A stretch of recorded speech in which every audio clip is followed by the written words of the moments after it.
প্যারামেডিক্যালের course মানেই সস্তার চাকরি নিশ্চয়তা, নাকি প্যারামেডিক্যাল কোর্স মানেই কম খরচে ভালো ক্যারিয়ারের অপশন? 2025 সালে দাঁড়িয়ে তুমি ভাবছো যে এই প্যারামেডিক্যাল কোর্স করলে চাকরি কি পাবো, কোন কোর্সে খরচা কেমন, জব মার্কেট কেমন চলছে? তাহলে একদম সঠিক ভিডিওতে ক্লিক করেছো। আজকের ভিডিওতে তাই আমরা জানবো প্যারামেডিক্যাল কোর্সের খরচ কেমন, স্কোপ কি আছে, চাকরির রিয়েলিটি কি এবং কোন কোর্সের ভবিষ্যৎ উজ্জ্বল আছে। ভিডিওটা শেষ অবধি দেখো, কারণ শেষে থাকবে কয়েকটা রিয়েলিস্টিক কোর্স সিলেকশন টিপস যা তোমার ভুল ডিসিশন থেকে তোমাকে বাঁচিয়ে দেবে। প্রথমে আমরা জানি যে প্যারামেডিক্যাল মানে শুধু যে ডিএমএলটি কোর্স নয়, প্যারামেডিক্যাল মানে অনেকগুলো কোর্সের সমারোহ। যেমন এখান থেকে তুমি হতে পারবে ফিজিওথেরাপিস্ট, ওটি technician, radiology technologist, emergency medical technologist, respiratory therapist, occupational therapist ইত্যাদি 14-15টা মতন কোর্স আছে এই প্যারামেডিক্যালের মধ্যে। প্রতিটা কোর্সই কিন্তু খুব গুরুত্বপূর্ণ।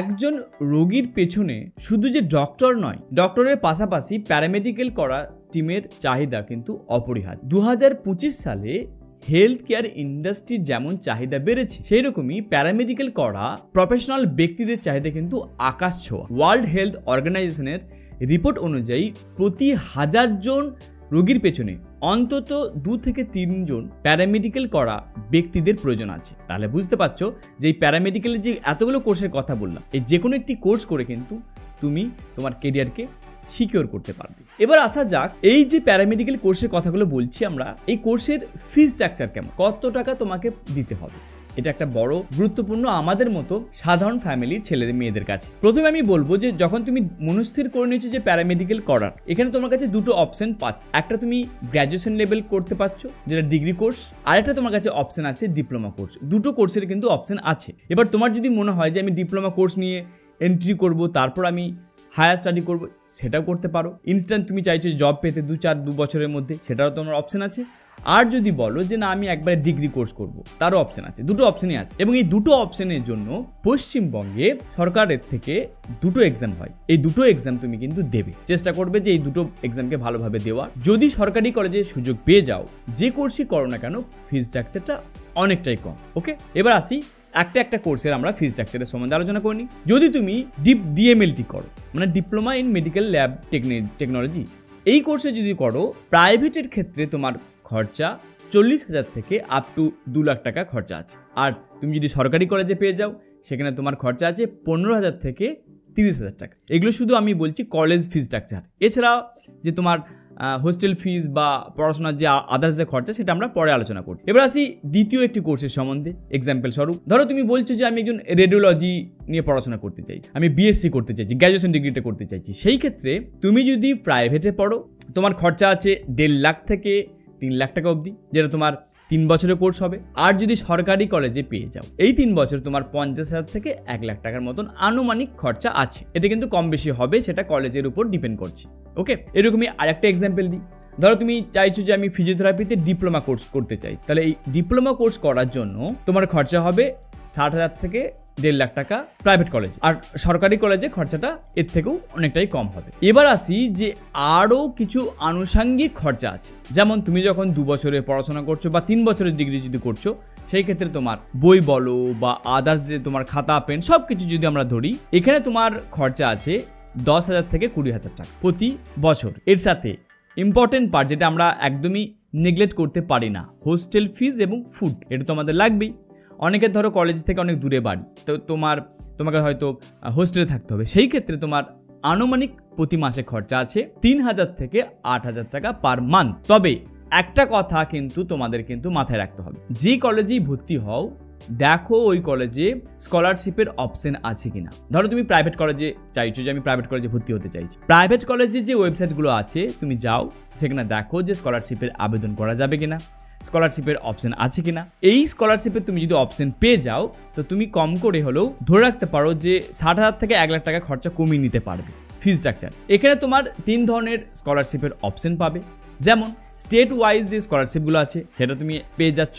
এনএসপি বলে একটি স্কলারশিপ আছে, এটারও অপশন পাবে। এছাড়াও কিছু কিছু কলেজের, প্রাইভেট কলেজের নিজস্ব স্কলারশিপের অপশন রাখে। তাহলে দেখো, যদি তারা দিতে চায় তাহলে সেই কিন্তু সুযোগটা নেওয়ার চেষ্টা করবে। 2025 সালে প্যারামেডিক্যাল কোর্সের জব রিয়েলিটি কি এটা আমাদের জেনে নিতে হবে। প্যারামেডিক্যাল সেক্টরে জব আছে, তবে শুধু সার্টিফিকেট দিলেই হবে না, লাগবে তোমার স্কিল। তার মানে তুমি যখন পড়াশোনা করবে অবশ্যই তোমাকে মাথায় রাখতে হবে আমি শুধু ডিগ্রির পেছনে গেলাম, প্র্যাকটিক্যালি কোনো স্কিল শিখলাম না, সেই ক্ষেত্রে কিন্তু তোমার পরবর্তীকালে চাকরি পেতে অসুবিধা হবে। অবশ্যই তুমি তো সার্টিফিকেট পাবে কলেজ থেকে, সার্টিফিকেটটাকেই মেন হাতিয়ার করলে হবে না, তোমার স্কিলটাকেও ডেভেলপ করতে হবে। যে কোর্স তুমি শেখো সেই কোর্সের বেস্ট জিনিসটা তুমি কিন্তু শিখে নেওয়ার চেষ্টা করবে কলেজ থেকে, এটা তোমাকে মাথায় রাখতে হবে। নীতি আয়োগের রিপোর্ট অনুযায়ী আগামী 5 বছরে হেলথ প্রফেশনাল ব্যক্তিদের চাহিদা কিন্তু অনেক বেশি, কম করে হলেও 20 লক্ষ এই ধরনের ব্যক্তি দরকার যেখানে আমাদের ইন্ডিয়াতে চাহিদা আছে। তাহলে বুঝতে পারছো রিপোর্ট অনুযায়ী আমরা কিন্তু চাহিদার অনুযায়ী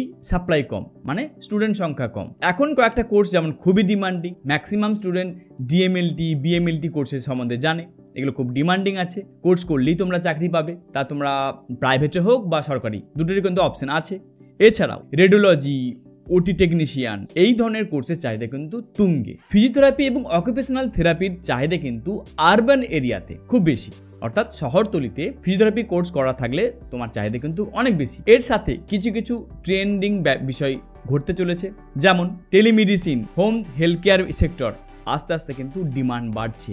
আগামীতে কে জানে অনেকটাই দেখা যাবে যে হোম বেস ট্রিটমেন্ট শুরু হয়ে গেছে।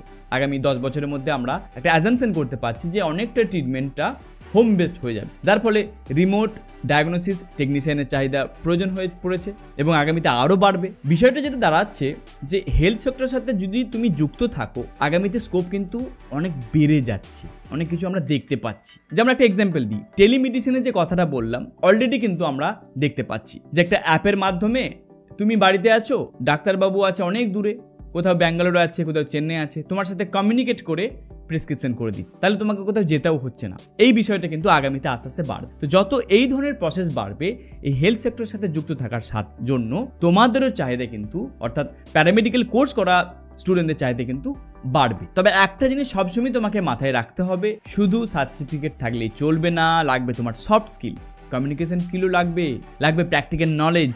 এই তিনটেকে যখন বেশি তুমি গুরুত্ব দেবে তোমার পয়সার কিন্তু খারাপ হবে না। প্যারামেডিক্যাল ফিল্ডে কেরিয়ারের পাথ এবং স্যালারি স্ট্রাকচার কেমন সেটাও আমাদের জানা প্রয়োজন আছে। যেমন উদাহরণস্বরূপ বলি, তোমার ধরো ডিএমএলটি কমপ্লিট হয়ে গেছে, এবার ডিএমএলটি কমপ্লিট করার পর তুমি কিভাবে কেরিয়ার গ্রোথ করবে? তুমি প্রথমে ল্যাব টেকনিশিয়ান হিসেবে জয়েন করলে, পরবর্তীকালে তুমি সিনিয়র টেকনিশিয়ান এবং তার পরবর্তীকালে ল্যাব ম্যানেজারের অপশন তোমার কাছে কিন্তু খুলে যাচ্ছে। এরকমভাবেই আমরা যদি ধরি বিএসসি রেডিওলজি নিয়ে কেউ পড়াশোনা করেছে, তাহলে প্রথমে হয়তো রেডিওগ্রাফার, এরপরে ধরো সিটি স্ক্যান বা এমআরআই স্পেশালিস্ট হিসেবে, এবং তারপরেও তুমি রেডিওলজি হেড হিসেবে তুমি নিজের কেরিয়ারকে আস্তে আস্তে গ্রো করতে পারো। ধরো তুমি মনস্থির করে নিয়েছো যে আমি ফিজিওথেরাপি নিয়ে পড়াশোনা করতে চাই, তো সেই ক্ষেত্রে তুমি প্রাইভেট প্র্যাকটিস করতে পারবে, স্পোর্টসে জয়েন করতে পারবে, কিংবা তুমি যদি বলো যে আমি আরও বেশি পড়াশোনা করতে চাই, রিসার্চ ওরিয়েন্টেড পড়াশোনা করতে চাই, তারও অপশন কিন্তু খোলা আছে। দেখো প্রতিটা কোর্সে কিন্তু তুমি যদি বলো হায়ার স্টাডিতে ছুটতে চাই, তারও অপশন আছে। স্যালারির কথা যদি বলি, এন্ট্রি লেভেলের স্যালারি 12,000 থেকে 20,000 টাকা পার মান্থ তুমি আয় করতে পারো, এবং পরবর্তীকালে 2-3 বছরের এক্সপিরিয়েন্স তোমার হয়ে গেলে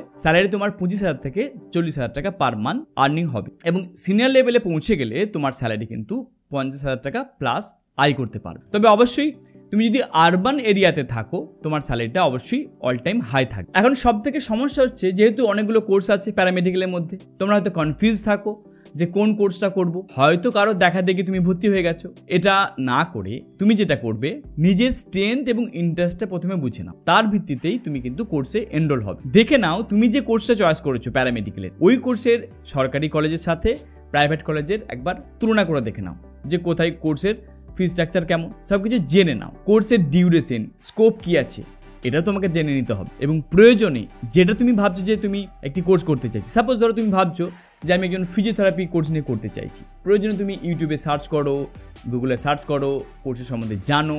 তোমার যদি কোনো সিনিয়র কেউ দাদা বা দিদি থাকে, তার সাথে আলোচনা করো, প্র্যাকটিক্যালি কি কাজটা করতে হয় জানো। তারপরে কিন্তু প্যারামেডিক্যালের যে কোর্সে তুমি ভেবেছো যে আমি জয়েন করব, তবেই কিন্তু ভর্তি হও, কারো দেখা দেখি নয়। আরেকটি কথা, যখন তুমি কলেজ চয়েস করে নিয়েছো যে আমি এই কলেজে ভর্তি হব, দেখে নাও ওই কলেজটা AICTE অ্যাপ্রুভ কিনা, UGC অ্যাপ্রুভ কিনা বা PCI অ্যাপ্রুভ কিনা, তবেই কিন্তু ওই কলেজে ভর্তি হবে। আরেকটি কথা একদমই ভুল করবে না, যখন তুমি এই প্যারামেডিক্যাল কোর্সে ভর্তি হবে, ইন্টার্নশিপের অপশন আছে কিনা, কলেজ কি ইন্টার্নশিপ করে দেয় অবশ্যই কিন্তু জেনে নেবে। যদি এমন কোনো কলেজ হয় যে শুধু তোমার কোর্স কন্ডাক্ট করে থাকে, ইন্টার্নশিপের অপশন নেই, তাহলে সেই কলেজে কখনোই ভর্তি হবে না। যেমন একটা ছোট্ট উদাহরণ দিই, সৌরভ নামে একটি স্টুডেন্ট DMLT কোর্সটা কমপ্লিট করল 2 বছরে, এবং ওই কলেজ থেকেই ইন্টার্নশিপের অপশন করে দিয়েছে।